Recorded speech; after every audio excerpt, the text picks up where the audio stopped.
My name is Micah. I'm 31 years old, and for as long as I can remember, I had been keeping something alive that was quietly dying, and I had never once stopped to build a life of my own beside it.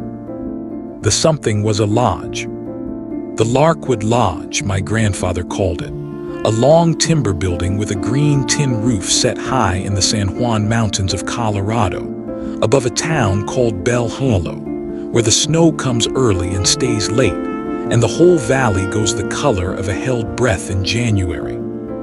My grandfather Silas built it board by board the year he married my grandmother, and he named it, and he filled it with laughter, and when he passed he left it to my grandmother Opal. When I was 19, and my parents were gone in a way I will not spend your evening on, she left the running of it to me. I took it because there was no one else to take it, and I never once set it down. That was the wound, if you want it plain. Not a woman who left me at an altar. Not a betrayal I could point at and be angry at. My wound was quieter than that, and it took me years to even see it. I had given my whole young life to keeping a building warm for strangers, and somewhere in all those winters, I had forgotten to build anything of my own. 31 years old, and I had never slept anywhere but the narrow room behind the front desk. I had carried other people's luggage up those stairs 1,000 times, and never once climbed them beside someone who was mine. I told myself the lodge was enough. I believed it most days. Then, in one hard stretch of that last autumn, two things came for me at once. The bank down in the valley sent a letter that said the Larkwood would be gone by the spring thaw if I could not make its back payments right. And the doctor told me in a low and careful voice that my grandmother's heart was tired, that she had one winter left in her, and perhaps not even that. And my grandmother, who in 79 years had never asked me for a single thing, asked me then for one. She did not ask me to save the lodge. She took my hand in both of hers. On the porch under the string lights she made me hang every October, and she told me she wanted to see me settled before she went. She wanted, she said, to see her veil on a bride one more time before she closed her eyes. That veil. I have to tell you about the veil, because this whole story is sewn onto it. My grandmother tatted it herself by hand when she was a girl of 17, before she even had a man to wear it for. Tatting is a kind of lace you make with a little shuttle and your own two hands, knot by knot, for hours and weeks and months, and she made a whole wedding veil of it, a river of pale lace with a border of mountain columbine worked into the edge. She wore it the day she married Silas on the porch of the half-built lodge, and it became the one law of our family, gentle but iron. The next bride at the Larkwood would wear Opal's veil. It waited in a cedar chest at the foot of her bed, wrapped in blue paper, for a wedding that in my whole adult life had never once come. Here is what I did not know, standing at the front desk that week with a foreclosure letter in one hand and my grandmother's wish in the other. I did not know that the woman who rented my kitchen was about to offer me the strangest kindness of my life. I did not know that a pretend engagement, agreed to only for the peace of a dying woman, would become the truest thing I had ever built. I did not know that by the time the snow let go of the valley, I would be the one terrified to let it end. But that is exactly where this goes. So let me take you down to the kitchen, and the bread, and the woman named Hazel. Hazel rented the big commercial kitchen at the back of the lodge. It had sat cold for years, since the last cook the Larkwood could afford, and when a young woman came up the mountain 3 winters back and asked if she could lease it to bake in, I said yes, mostly because the rent would help and partly because I did not have the heart to say no to how nervous she was in the asking. She ran a little bakery out of it that she called Hazel's, no last name, no sign worth mentioning, just brown paper bags with her name written on them in pencil. She baked bread and hand pies and cinnamon things that made the whole lodge smell like somewhere you never wanted to leave. And she sold them at the Saturday market down in Bell Hollow, and to my guests, who often booked a second night just to catch another morning of them. I want to tell you what Hazel was like, because it matters to everything that came after. She was not loud. She was the kind of person who remembered that Otis took his coffee with too much sugar and had it waiting, who saved the crooked loaves and the broken cookies and never once let them go to waste, who learned the name of every guest's dog before she learned the guests. She had come to Bell Hollow from somewhere she never talked much about, and I gathered, slowly, over 3 years of standing in the same kitchen, that she had spent her life being the person other people settled for, and then left. A bridesmaid, never the bride, she said once, and laughed when she said it, but the laugh had an old ache underneath it. She was, I think, the most easily overlooked person I have ever known, and I do not say that as an insult. I say it because I overlooked her too, for 3 whole years, standing right next to the best thing in my life. We were friends, the way 2 people who share a kitchen at 5 in the morning become friends. I fixed her oven when the pilot went out. She left me the first roll out of every batch, still too hot to hold, on the corner of the front desk. In the slow gray afternoons of the off-season, we would sit on the porch steps and not talk, which is a thing you can only do with someone you are truly easy with. I knew the shape of her days better than I knew my own. And it never once occurred to me, in all that time, that I was allowed to want more than that. I thought wanting was for people who had built a life. I had only ever kept one running. There had been someone, once, a long time before Hazel, a woman who used to come up for the summer season and who liked me more than I let myself notice. She asked me, near the end of one August, to come down out of the mountains with her and start something new somewhere the winters were kinder. I told her I could not leave the lodge, that Opal needed me, that the place would fall apart without me, and every word of it was true, and every word of it was also a door I was quietly closing on myself. She left the way sensible people leave a man who is already married to a building. I did not chase her. I told myself I had done the honorable thing. It took me years to understand that honor and hiding can wear the very same coat, and that I had gotten comfortable letting the lodge be my excuse for never once risking my own heart on anything that could walk away. My grandmother loved Hazel from the first week. Opal had gotten small and slow by then, and she spent her days in a chair by the big front window with a blanket over her knees, watching the weather come over the peaks, and Hazel got in the habit of bringing her the first cup of the day and sitting with her while it was still dark out.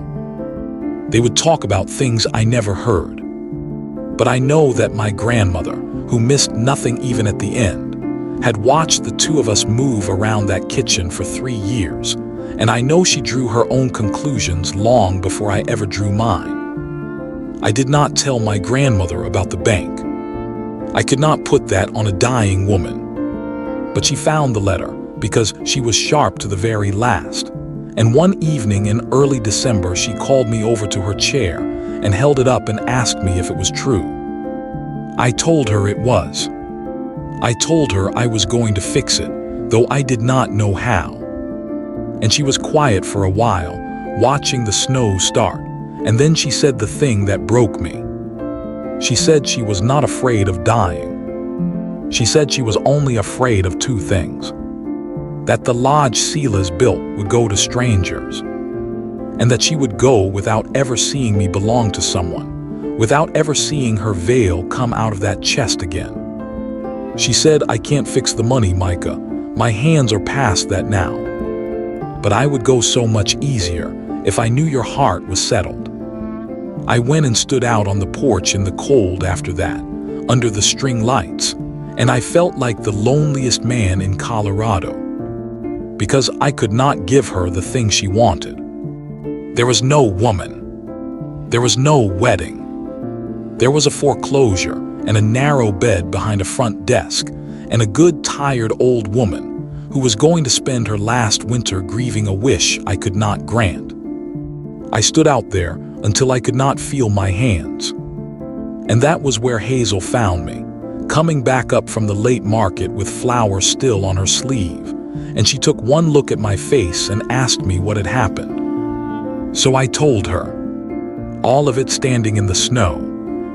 The bank, the spring deadline, the doctor, my grandmother's two fears, the veil in the cedar chest that had waited 30 years for a bride. I did not tell her to ask her for anything. I told her because she was the person I told things to. And Hazel was quiet for a long moment, snow gathering in her hair, and then she said a thing I did not expect, in a steady voice, like she had already decided it. She said, then let her think you're settled. She said, let me be that for her. I'll be your fiancé until the winter's over. Let your grandmother see the veil. Let her go easy. And when the season's done, we can quietly let it be over, and no one will ever have lied to her about anything that mattered. I told her she could not mean that. I told her it was too much to ask of anyone, a whole winter of pretending, and that it was not fair to her. And she looked at me with the strangest expression, part kindness and part something I did not have a name for yet. And she said that no one had ever let her be the most important person in a room before, not once in her whole life, and that if she could be that for a dying woman who had been nothing but good to her, then it was not a burden. It was maybe the first truly useful thing her overlooked life had ever been for. I did not understand then how much of herself she was telling me in that. I understand it now. So we made a bargain on the porch that night, the two of us, with our breath showing in the cold. We would be engaged for opal. We would tell the town whatever the town needed to hear. We would let the veil come out. And in the spring, when it was over one way or another, we would quietly let it fade and go back to being friends who shared a kitchen and never speak of it as anything but a kindness. We shook on it, which felt absurd and right at the very same time. Her hand was warm and dusted with flour. I remember thinking that was the only wedding-like thing that had ever happened to me, a handshake in the snow over a lie we were telling out of love. We told my grandmother the next morning.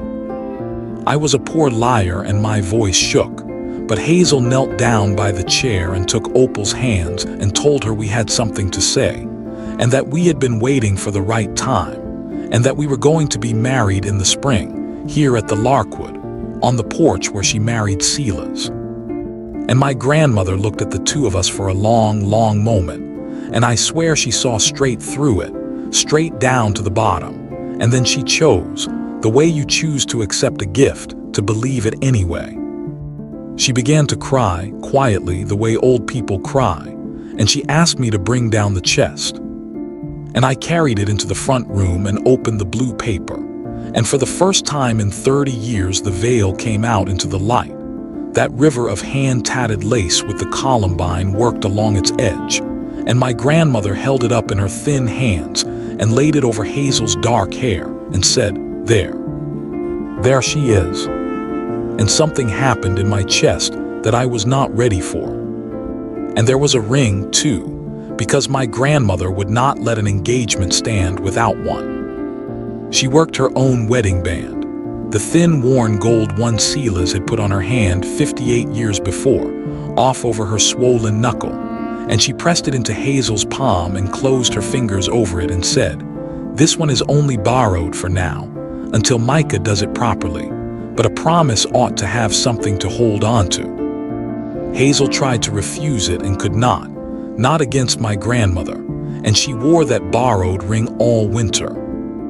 I would catch her turning it on her finger when she thought no one was watching, this thing that was not really hers, that belonged to a marriage older than either of us. And I did not understand until much later how heavy a borrowed promise can start to feel when you begin to wish it were your own. Word went around Bell Hollow the way word does in a small town, faster than the truth ever travels. The innkeeper and the baker, finally, everyone said, as if they had all been waiting on us, which it turned out they had. And here is the thing I did not plan on. The town was glad.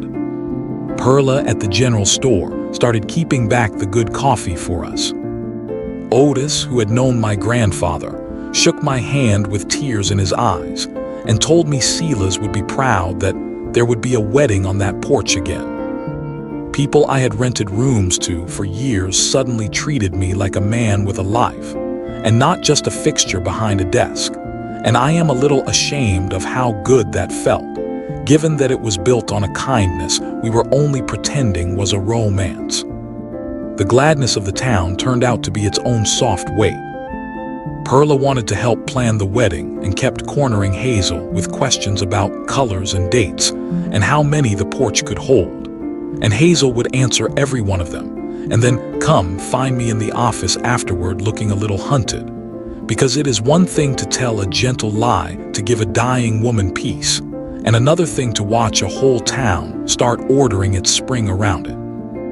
We talked more than once about whether we had made a mistake, whether we had built something that would hurt more people than it comforted, when it quietly came apart in the spring the way we had planned. Every time, we decided the same thing: that my grandmother's peace was worth a hard spring, that we would carry the awkwardness of the ending ourselves, and let the town keep its happy story as long as she was alive to believe it.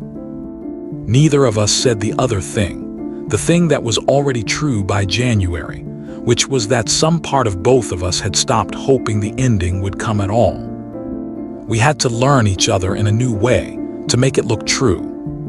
We practiced calling each other the things engaged people call each other, and fumbled it and laughed. Hazel moved a few of her things into the lodge so my grandmother would see them: a coat on the hook by mine, her second pair of boots by the door. We held hands when Opal was watching, and both of us were bad at it at first, too careful, and then, somewhere in the middle of December, not careful at all. I started keeping her company in the kitchen at 5 in the morning, not because I had to anymore, but because I could not think of anywhere I would rather be. She started saving me the first roll again, but now she watched me eat it. Small things. The smallest things. They were rearranging me from the inside, and I did not even notice. There was one storm, the big one, early that winter, that shut the pass for 3 days and stranded the last of the guests, and the two of us together in a lodge with no way down the mountain. We cooked for the guests off whatever Hazel had left in the pantry and made a kind of party out of it. And after the guests had gone up to bed, we sat on the floor in front of the big fire with the wind howling against the windows, and we stopped for a whole night, keeping track of what was pretend. She told me about the town she grew up in, and the mother who never came to anything. I told her about my parents, the real version, the one I do not tell the guests. We fell asleep there, not touching, just near. And in the morning the sun came up on all that new snow, and I lay very still so as not to wake her, because I did not want the pretending to start again, because for those few hours it had not felt like pretending at all. My grandmother had a good stretch that December, the way the very sick sometimes do when something has given them a reason. She wanted to be part of it. She had Hazel bring the veil to her chair, and she mended a place where the lace had yellowed and pulled, working the little shuttle with hands that shook, teaching Hazel the stitch as she went so that, she said, someone would know how to keep it after she was gone. I would come in from shoveling the walk and find the two of them by the window with the veil spread across both their laps, my grandmother's white head bent close to Hazel's dark one, and I would stand in the doorway with the cold still coming off me and feel like a man looking through a window at a life he was not sure he was allowed to have. One night Hazel told me the rest of her story, the part she never talked about. She had been engaged once before, for real, years ago, to a man who had left her 3 weeks before the wedding for someone he called more exciting. She had given back a ring and canceled a haul and mailed apologies to 60 people, and she had come up into these mountains afterward to be somewhere no one knew her, as the woman who got left. She told me she had made her peace with being a person that others practiced on before they found the one they really wanted. And she said it plainly, without an ounce of self-pity, and then she said the thing that undid me. She said, "So this is easy for me, Micah. Pretending to be chosen. I have had a lot of practice being almost picked." And I looked at her in the low kitchen light, and I wanted, with everything in me, to tell her that she was not almost anything to me. I did not have the courage yet, but I wanted to. The middle of the whole winter was the night of the lodge's open house, a week before Christmas. It had been my grandmother's tradition for 40 years. The one night the Larkwood threw its doors open to the whole town, with cider and a fire and the string lights blazing across the porch. And I had almost canceled it that year because I could not see the point in celebrating a place I was about to lose. Hazel would not let me. She said if it was to be the last one, then it would be the best one, and she baked for 3 days straight, and the whole town came up the mountain through the snow. And in the middle of that evening, with the porch full of everyone I had ever known, Otis tapped a spoon against a mug and asked for quiet, and he said a few words about Sela's and about the Larkwood, and then he asked me and Hazel to come up onto the top step. I had not planned for this. Neither had she. And then my grandmother, who had not left her room in a week, appeared in the doorway on Perla's arm, wrapped in her good shawl, having insisted on being brought down, and someone had pinned the tatted veil into her white hair, because she said if she could not wear it to a wedding, she would wear it to the promise. She stood there in the lamplight with her own veil on, the woman who had made it at 17, and she looked at the two of us on the step, and she said, loud enough for the whole porch to hear, in the strong voice she used to have, "I have waited a long time to see my grandson loved." And the whole town lifted their cups. And Hazel took my hand, and this time neither of us was pretending for anybody, and I knew it, and the knowing went through me like cold water and warm light at exactly the same time. I walked Hazel back to the kitchen after everyone had gone home, both of us quiet, the lie of the evening suddenly far too small to hold what was inside it. And she said, trying to make it light, "Well, we made it look real tonight. They all believed us. Come spring, they'll be sorry it didn't work out." She was giving me the exit, the one we had shaken on. She was reminding me it would end when the winter did. And I stood there in the flower smell, and the dark with my whole careful life balanced on a single sentence, and I said the truest thing I have ever said to anyone. I said, "What if I don't want it to end?" She went very still. I said it again, quieter. I said, "Hazel, what if I stopped pretending back in December and never told you? What if I don't want the spring to come and give you back?" For a moment she did not say anything at all, and I was sure I had ruined the one good thing left in my life. And then her eyes filled, and she said, in a voice I had to lean in to hear, that she had promised herself she would never again be someone's practice, that she could survive being left by a stranger, but that being left by me would end her, and that she needed me to be very, very sure before I said one more word. And I told her I had never been more sure of anything, that I had spent 31 years keeping a house warm for other people, and that she was the first thing I had ever wanted to keep for myself. And she crossed the kitchen and put her flour-dusted hands on either side of my face and kissed me once. And it was the first thing in that whole winter that the two of us did for no one but ourselves. But wanting each other did not pay the bank. The deadline was still there, sitting out in the spring like a stone in the road. And now there was a new fear tangled up in it, because I could not tell, and neither could she, where the pretending had ended and the true thing had begun, and it haunted us both. Hazel woke one night sure that she had only fallen for me because we had been playing a part, that it was not real, that she had wanted so badly to be chosen that she had simply chosen the nearest man. And I had my own version of the very same fear. We had built something beautiful on top of a kindness we told my grandmother, and we did not know if it could stand on its own once the reason for it was gone. So we decided together in the dark that we would not let it be fully real until we had survived the thing that was not about love at all. Save the lodge first, we said.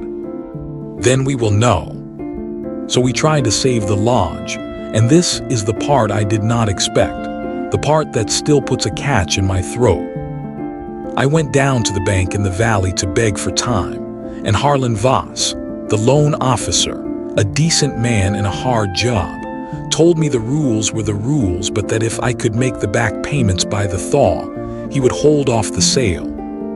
It was more money than the Larkwood had made in 3 winters put together. And I came home with no idea how, and I found that Hazel had already started. She had told the town, not the pretend engagement, the real trouble. And Bell Hollow, which had loved my grandfather and loved my grandmother, and had apparently decided somewhere along the way that it loved me too, closed ranks around that lodge like weather. Perla put a jar on the store counter. Otis organized a work crew of retired men who spent a month of Saturdays patching the roof and the porch and the burst pipe in the west wing for nothing but Hazel's bread and the plain pleasure of being useful again. Hazel herself turned that kitchen into an engine. She started shipping her baking down the mountain, filled every holiday order in 3 counties, baked until her hands cracked, and put every dollar into the lodge account beside mine. Word got out, the way good word sometimes does, that there was a mountain lodge trying to save itself for a dying woman who had thrown the town a party every Christmas for 40 years, and people started booking. They booked out the whole holiday season, and then the whole ski season, families who wanted to spend their winter somewhere that meant something. We were full for the first time in a decade. I stood behind that desk night after night and watched the thing my grandfather built fill up with people and light again, and I understood slowly that we were not going to lose it. My grandmother lived to see that. I need to say that clearly, because it is the part I hold on to hardest. She lived to see the Larkwood full and warm and saved.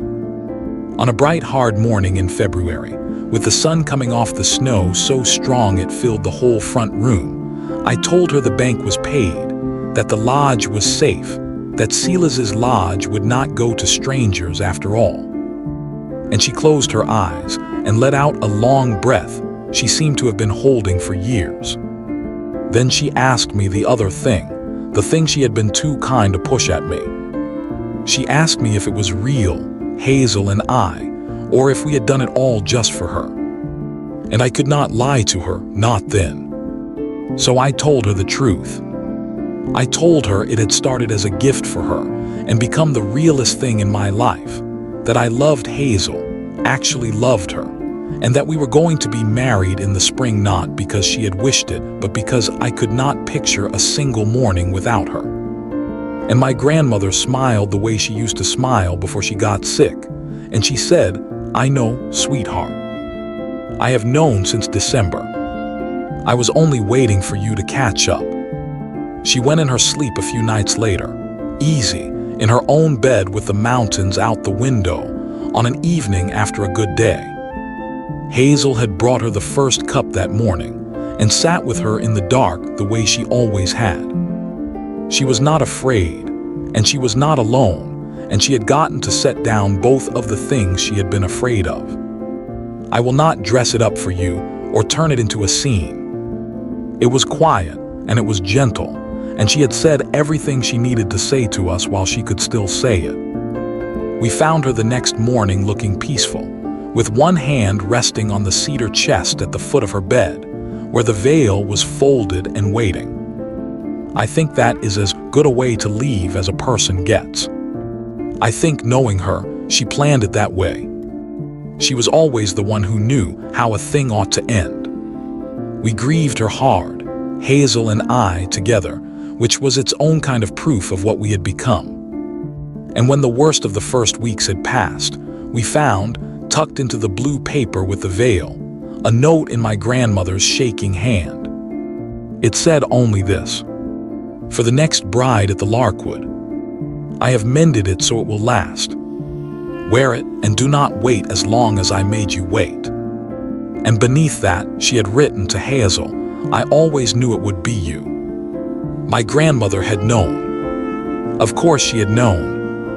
She had spent her last good winter making sure the two most overlooked people she had ever met would finally stop overlooking each other.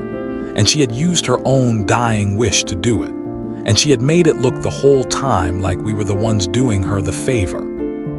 We were married on the porch of the Larkwood Lodge in the last week of May, when the columbine my grandmother had worked into the lace was blooming for real all along the mountainside. The same flower, the same pale blue and white, as if she had planned even that. Hazel wore the veil. The hand-tatted veil that Opal made at 17 and mended at 79, that had waited 30 years in a cedar chest, came out into the mountain sun and went over Hazel's dark hair, and she walked out onto the porch where Silas married Opal, and I stood there in my grandfather's place and could not breathe for a moment at the sight of her. The whole town came. Perla cried. Otis gave her away because there was no one else to, and because he loved her, and because I think Silas would have asked him to. We were not pretending for a single soul. There was no one left we needed to convince. It was just true. I gave Hazel a ring of her own on that porch, but she kept my grandmother's borrowed band on her right hand, and she wears it there still because, she says, it was the first thing anyone in her whole life ever trusted her to hold on to. The Larkwood is not failing anymore. That strong season broke the back of the debt, and the town that saved it kept on coming back, and Hazel's bakery grew until people drove up the mountain just for the bread and stayed the night in the lodge because they were already there. We run it together now, the two of us, in the place my grandfather built. Her boots by the door next to mine, not for show anymore, just because that is where they live. Some mornings I still find her in the kitchen before the sun with flour on her sleeve, and I bring her the first cup the way Opal taught her, and we watch the weather come over the peaks together, and I think about how close I came to keeping that house warm for strangers my whole life, and never once for myself.